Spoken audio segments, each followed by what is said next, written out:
Vou Aí fica começar. Pronto. isso. Pronto. Bom, aqui estamos no segundo bloco, agora com o GAP filosófico. Acho que o companheiro do leitor subversivo também vai entrar, né? E o companheiro Ilan Bensussan, né? Ele estava comentando sobre sua trajetória artística, né? Estava falando sobre o México, estava falando sobre a questão dos povos originários da Argentina, que bem, você fez uma excelente colocação no primeiro bloco sobre o genocídio, o extermínio, né, dos povos, da maioria dos povos indígenas que moravam no que hoje nós conhecemos como Argentina, né? E até eu quero fazer um apontamento aqui muito específico em relação a duas Argentinas existentes, né? Uma que é Polmapo, que são os povos ao leste da Cordilheira dos Andes, e parte do norte que pertencia ao Alto Peru.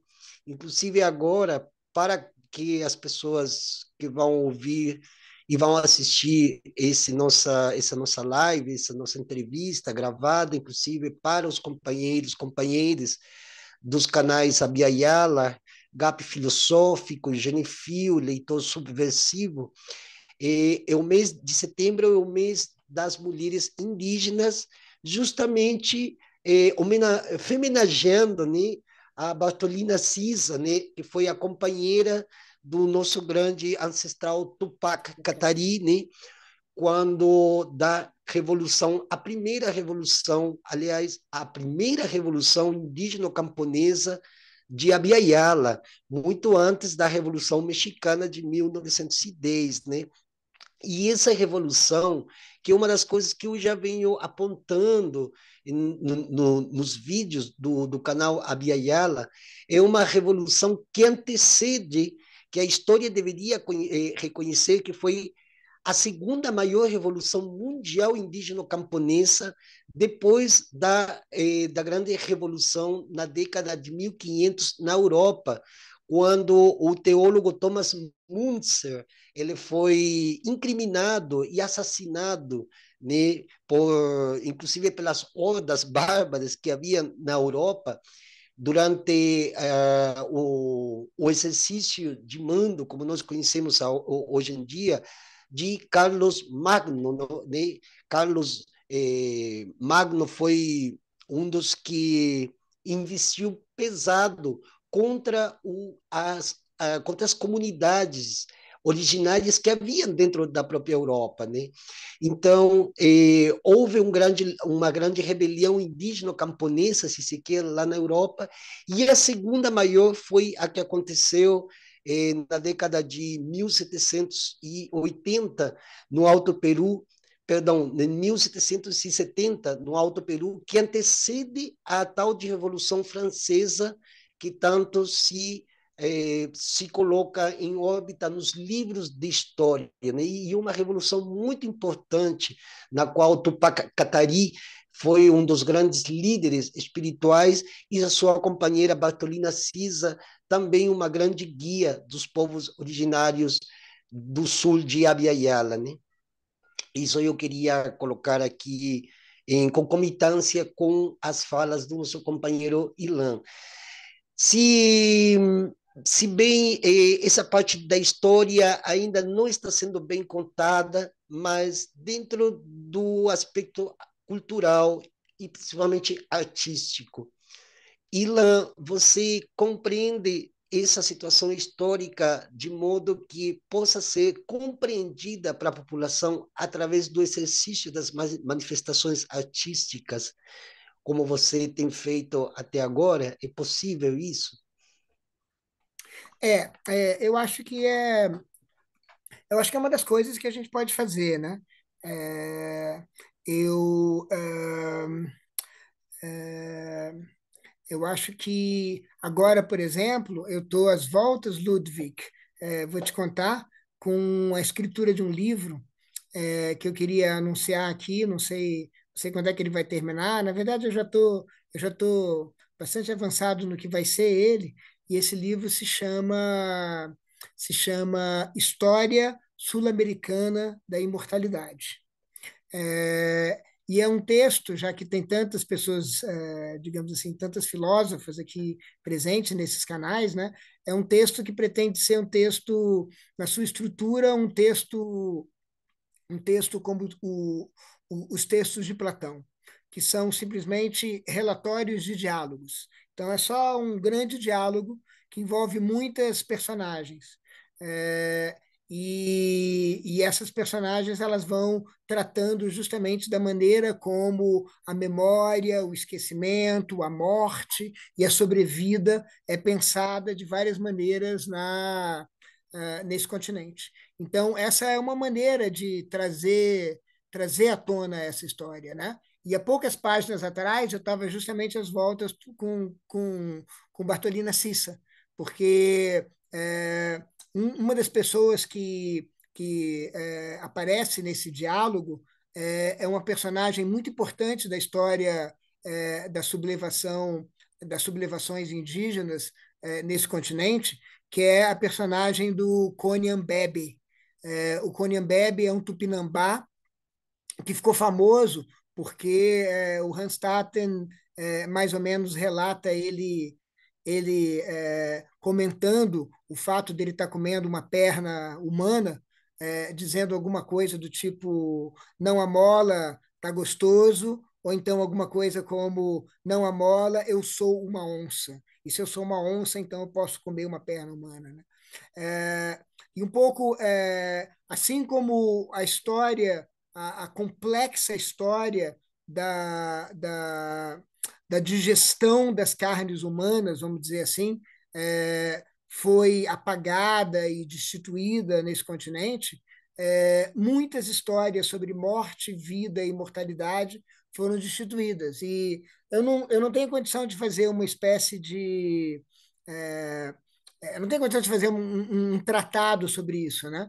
Mas eu tenho condição de fazer um diálogo sobre isso, né? Em que Coriambebe, que dizem nunca, de fato, nunca teve certeza da morte dele, porque muitas vezes ele morria e depois reaparecia. Então, justamente agora ele reaparece conversando com uma pessoa que é uma empregada doméstica que está muito interessada na vida indígena por várias razões e tem um filho com Guarani em São Paulo e ela então ela tem essa conversa de repente com o Conhambebe velíssimo, o Conhambebe que tem talvez 500 anos, né? Mas e que está, então, nessa velhice, que para mim é um pouco esse limiar, talvez interminável, um tema que me interessa muito, que vai da vida em direção à imortalidade. Pois bem, então esse Conhambebe, ele diz que várias vezes usou o, o caminho, o Peaburu, né? Ele usou o caminho para subir até o altiplano, até a cordilheira. E sempre que ele está lá, ele tem uma conversa com Bartolina Sissa, sem saber se Bartolina Sissa aparece a ele em sonho, viva ou morta, né? E eles fazem um pacto, o pacto em que ela vai contar as histórias dele e ele vai contar as histórias dela.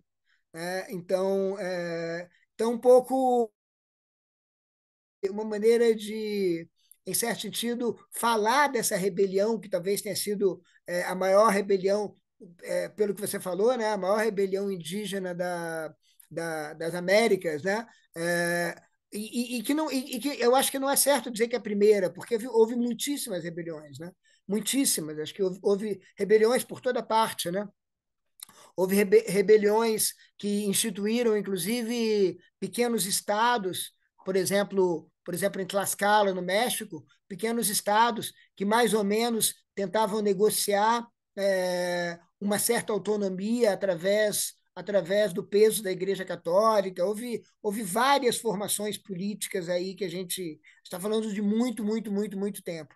Mas o que eu acho que é interessante é que em Abya Yala, assim, a Biayala podia ser o continente de Bartolina Cissa, de Tupacatari, de Tupac Amaru, mas na verdade foi o continente de Bolívar, né? E Bolívar fez um conjunto de independências que são independências coloniais. né? Eu acho que isso é uma coisa que vale a pena sempre repetir e repisar. Todas essas independências são independências coloniais, são independências que continuam apagando e esmagando a vida indígena, a vida originária, a vida que está associada às terras desse continente antes da colonização. Não são governos contra-coloniais, não são estados contra-coloniais. Não há Estado contra-colonial. O Estado já é uma coisa colonial. O Estado já é estruturalmente colonial. O Estado já é preocupado com o presente e com a universalidade. Então eu entendo que esse é um grande apagamento, porque o levante ali de La Paz, o cerco de La Paz, tudo isso foi apagado porque o Coyantinsuyo se chama Bolívia. Né? Bolívia é homenagem a Bolívar, enquanto, enfim, né, devia se chamar Cissa ou Tupacatari ou algo assim, né? Devia se chamar alguma coisa que fizesse referência ao Coyantinsuyo e a luta, a resistência do Coyantinsuyo, que é uma resistência que não termina. Né? Agora, se você se dá conta, espectralmente, Ludwig, essa é uma coisa que eu vou falar aqui. Se você se dá conta, em certo sentido, o cerco de La Paz, quando você pensa no cerco de La Paz, que gerou aquela morte tão terrível do Tupac Katari, porque, veja, as mortes, uma coisa espectrológica muito importante é que a maneira como alguém morre significa alguma coisa para a sua continuidade, pelo menos do ponto de vista da memória. Né? Porque quando você vê alguém morrer dessa maneira, esquartejado dessa maneira, percebe? Isso marca a memória de alguma maneira, vamos dizer assim. Né? Então, a vida fantasmal, a vida espectral, ela começa na morte, né? Ela começa no corpo morto. Né? Por isso que a mim me interessa toda essa questão do canibalismo, como eu estava dizendo. Pois bem, o cerco de La Paz. É, uma cidade, como eu estava dizendo que na live da semana passada, que me interessa muito e da qual eu escrevi esse livro, Indexicalismo, que é a cidade de Potosí, uma cidade que é emblema da colonização. E lá, só para fazer uma parte, lá eu fiz um outro trabalho que tem a ver com tudo isso, que era um trabalho em que eu estava.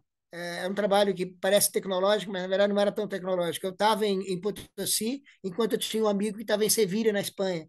E a gente tentava colocar pessoas de Potosí e pessoas de Sevilha em contato umas com as outras para perguntar onde foi parar a prata de Potosí. Toda essa quantidade enorme de prata que saiu de Potosí em direção aos portos de Sevilha. Então, Potosí é uma cidade que, em certo sentido, né, me acompanha. Eu passei um tempo grande ali, mas o que importa é o seguinte: veja, é, quando as minas de Potosí, quando as minas de Potosí foram fechadas no ano 85, 1985, ou seja, as minas estatais foram construídas pela Revolução Boliviana de 52, quando essas minas foram fechadas, a população de desempregados migrou em direção a La Paz e fizeram um novo cerco de La Paz. Fizeram uma nova ocupação dos arredores de La Paz. Né? A ideia de arredores já é ela mesma uma ideia espectral. Né? O velho manifesto comunista do Marx e Engels começa com, né, ein Gespenst geht in Europa, ronda a Europa, um fantasma ronda a Europa. Então, eles saíram de Potosí e foram rondar La Paz. E construíram o que hoje é 20, quase 30 anos, ou quase 40 anos depois. Primeiro, a cidade mais populosa da Bolívia, que é El Alto, a cidade que mudou a configuração geopolítica da Bolívia. Construíram El Alto, que é o cerco de La Paz, o lugar da Bartolina Sissa, o lugar de Tupac Katari. Né? E foi aí que foi a partir da guerra do gás, do El Alto, que eles constituíram, primeiro, o governo do Evo Morales, e segundo, toda a luta indígena, toda a visibilidade da luta indígena que já vinha, que El Alto foi fundada, que é a época do ARTK, do Exército Guerrilheiro Tupacatari, né, do qual o Quispe fez parte, do qual o próprio, como é que ele chama? Álvaro Vieira, né, o vice do Morales, fez parte. Então, é, um, é um lugar muito marcado por essa rebelião. Né? Então, eu fico pensando em El Alto como uma espécie de espectro do cerco de La Paz. Não sei se faz sentido. Eu acho que é interessante, porque El Alto se tornou uma cidade politicamente muito importante na Bolívia, né? Para a estrutura macropolítica, digamos, macropolítica, ou para a política colonial do Estado boliviano. Né? E é uma cidade aimara. Né? La Paz é uma cidade bastante indígena, mas El Alto é uma cidade aimara. É uma cidade, e eu acho que é uma coisa também bastante interessante, que tem a ver com o que a gente estava falando, acho que na live da semana passada, né, que estava falando do Abigarrado, né, do Tucheje, da Silvia Rivera Cuzicang, essa ideia de modos de vida indígenas urbanos, entende? E é por isso que eu tava falando dessa guatemalteca muito interessante, não sei se vocês conhecem, chama Gladys Tsutsu, que fala, em vez de falar de povos indígenas ou povos originários, ela fala de governança comunitária. Né? É isso, ou seja, e isso talvez seja uma maneira, de uma maneira de responder a pergunta é, sobre a teoria legal indexicalista que foi feita também há pouco, né? Ou seja, em certo sentido, a governança pós-colonial talvez seja uma maneira de pensar nisso. A governança que é feita numa situação, né? A governança que não é feita pela metrópole que impõe o Estado em função do qual a comunidade tem que existir. Não, justamente, eu acho que o situado é a governança comunitária. Então, não sei se isso responde um pouco a pergunta, mas eu acho que sim, eu acho que a gente tem que, de alguma maneira, insistir nessa história toda né, dessas rebeliões e nessas lutas contra-coloniais que foram fortes e foram massacradas e foram objeto de enorme violência, violência total. Sim, e antes de passar a palavra para o leitor subversivo, para o companheiro aqui do GAP Filosófico, eu queria apontar também uma coisa muito interessante que você citou em relação aos processos independentistas do século XIX, e que dentro da escola decolonial eu participo de duas, né? E uma delas, onde tem o sociólogo Ramon Grossfogel, ele cita, né, dentro do planteamento que ele traz sobre a descolonização das ciências sociais, esse marco histórico do processo de independência do século XIX, que não descolonizou e não se descolonizou, ou seja, eles se independizaram, por exemplo, do rei Fernando VII da Espanha, à época, estamos falando de um século dodecanônico, mas que ele acaba incorporando todo o sistema colonial reinante anterior a esses processos e na qual não dão esse salto adiante, né? esse pulo de gato, como você fala, né? Para o processo de descolonização, não apenas das instituições ou das epistemologias, mas também essa descolonização subjetiva dos sujeitos colonizados, né? Isso aqui é uma coisa importante que também no Brasil acontece, embora tenha sido dentro de um marco histórico que refere à monarquia, né, neste caso, desde a chegada da família real de Portugal em direção ao Rio de Janeiro, mas que atrasou ainda muito mais, inclusive semanticamente, atrasou esse processo de conhecer a descolonização. Tanto é que hoje, quando a gente fala de descolonizar, ainda as pessoas ficam assim como com uma interrogante, né? E aí eu trago um outro conceito que é o conceito de descabralização, e posterior ao processo de descabralização, que não tem nada a ver com cabra, não, tem a ver com Cabral mesmo, o processo de desmonarquização, né? Porque existe na mente das pessoas, dentro da jurisdição Brasil, esse conceito de monarquia como que ainda está, de algum modo, implícito nas formas institucionais que nós temos dentro do Estado brasileiro, inclusive o atual, né? Então, isso aí é um apontamento que o Ilan traz que é muito interessante, né? E também dentro das nomenclaturas, no caso da Bolívia, né? Que é uma homenagem a Simão Bolívar. Mesmo o seu mentor, que foi o Simão Rodrigues, né? Xará dele, né?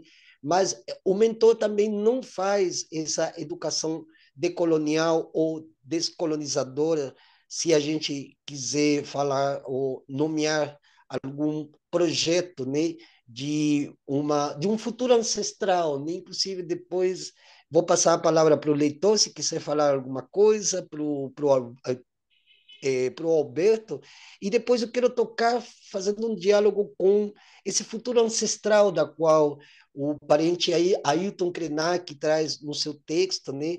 Onde ele diz que não teremos futuro sem o resgate das cosmovisões sustentáveis que houveram no passado, né?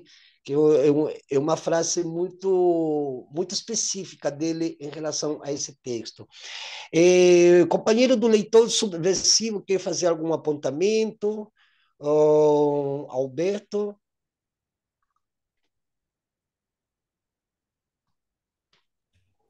O leitor vai falar? Não sei se ele está com algum problema. Pode falar, fica à Eu tô, vontade. eu não tô sem ideia agora. Pode falar aí no meu lugar primeiro. Eu só queria ressaltar esse aspecto que Relan trouxe, né, sobre sentido comunitário. Que ontem eu estava assistindo, inclusive, uma live onde a Glicéria Tupinambá estava falando justamente sobre isso, né?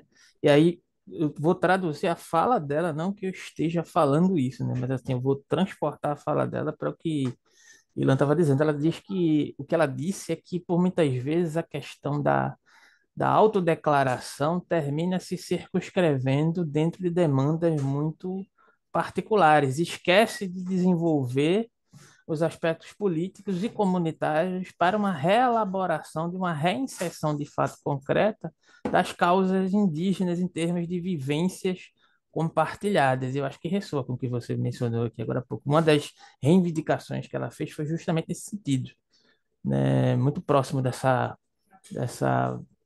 não que seja uma questão, da minha interpretação que ela falou, que seja uma problematização da reivindicação da questão da autodeclaração, né? Mas que isso não basta, isso não bastaria, né? Realmente fomentar de maneira concreta, e isso envolve uma série de questões, né? Isso envolve políticas estatais, isso envolve a plataformização da política dentro de uma égide liberal, dentro de certas impossibilidades da gente, digamos assim, desenvolver a cultura ou as culturas, dentro de um sentido de inserção de desenvolvimento desse processo civilizatório amplo, alargado, realmente coletivo, de fato, muito alinhado com tudo aquilo que os povos indígenas podem trazer de colaboração para as nossas vivências, porque são aspectos constitutivos das nossas vivências, né? Esse aspecto de achar que existem os povos indígenas e a sociedade civilizada é mais um aspecto, na minha interpretação, de alienação dos fundamentos constitutivos dessa, digamos assim, desse trás existente, né? Que, como você disse, dentro de um sentido de espectralidade, é algo que nunca nos abandona, né?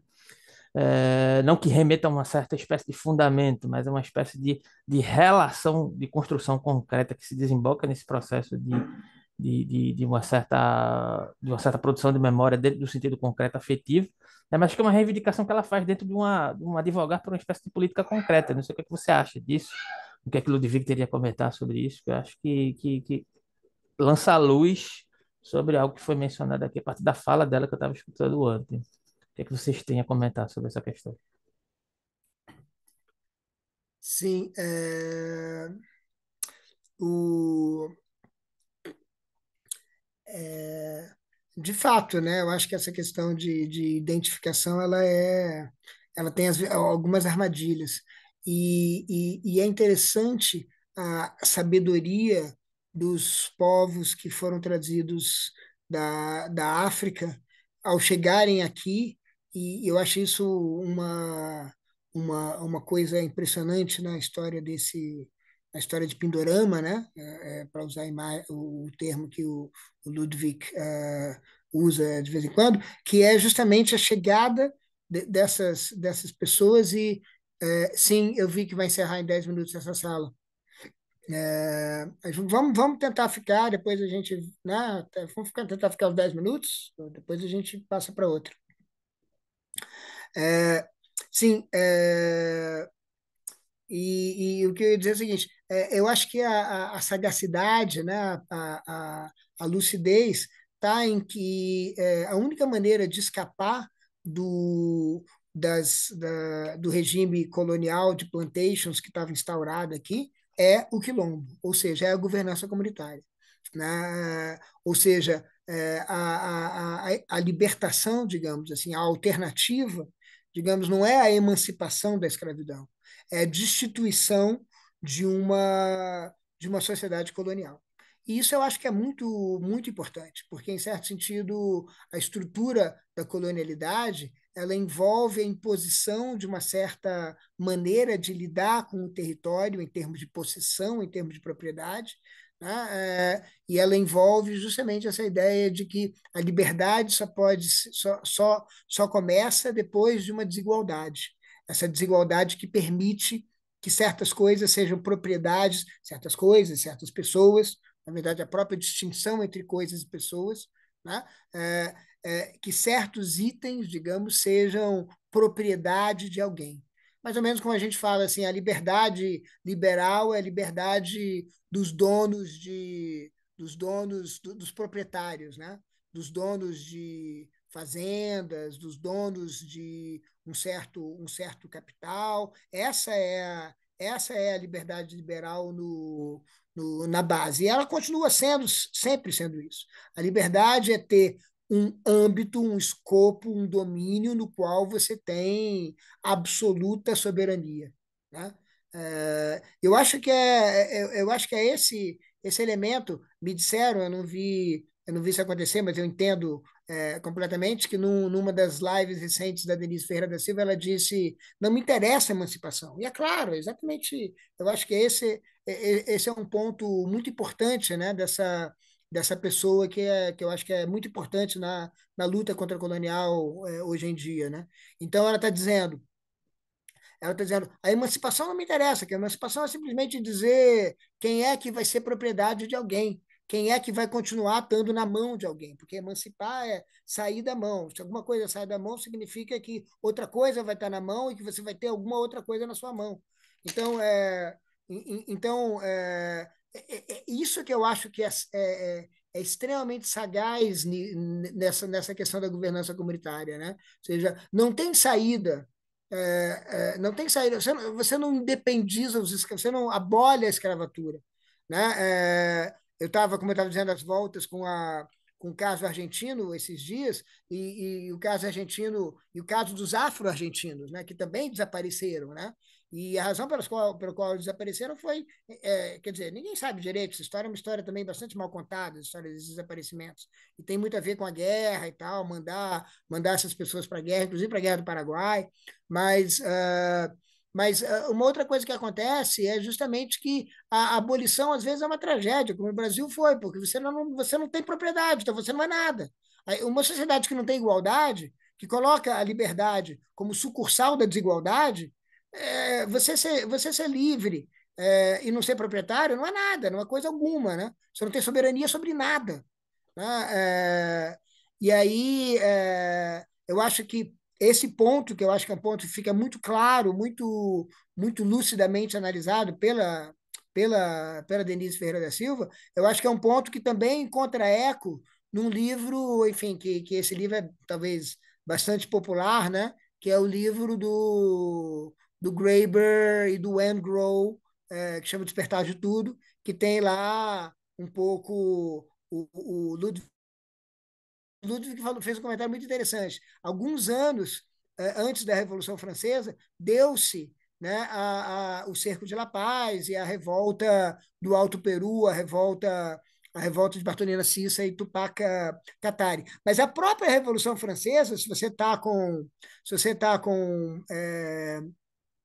Graeber e o Wengrow, a própria Revolução Francesa, em algum sentido, também é uma revolução, em certo sentido, movida, guiada pelo pensamento indígena.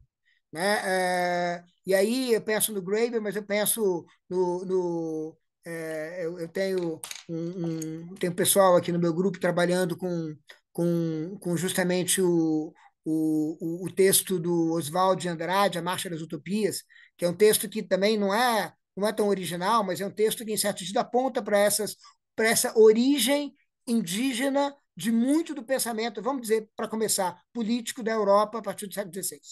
Né? Desde a utopia de Morus, que é um resultado do encontro com os ameríndios, é, até essas ideias de liberdade e igualdade, porque liberdade e igualdade são ideais que, evidentemente, não são ideais europeus, isso é impensável na Europa. A Europa era um lugar que a liberdade não tinha lugar, não tinha espaço, né? E igualdade, numa sociedade totalmente hierárquica, era uma coisa impensável. Né? Então, em certo sentido, eu tenho até uns vídeos sobre isso no meu canal, numa série chama Políticas Espectrais, em que eu falo que talvez toda a história da esquerda e da direita seja um resultado do mau encontro. Né? Ou seja, é a Europa tentando digerir, vamos lá, digerir, tentando deglutir essas ideias de liberdade e igualdade. A maneira como ela digere é uma maneira bastante ruim, porque ela termina dizendo a liberdade ela não precisa ter uma igualdade de base, ela tem que ter uma desigualdade de base, porque, em certo sentido, o mau encontro se dá justamente porque é um encontro colonial, é um encontro de apropriação, né? O encontro de produção de propriedade. E tudo que a Europa consegue pensar sobre isso é de uma é de uma pobreza enorme, né? Pensar, ou seja, porque se trata de justificar a propriedade que foi tomada, por exemplo, dos grupos indígenas, né? E como é que você faz isso? Agora isso é crucial para o regime colonial. Então, eu acho muito interessante pensar que a política europeia, até hoje, ela está girando em torno daquilo que ela aprendeu no mau encontro. Né? Essas ideias de liberdade e igualdade que eram impensáveis antes. Né?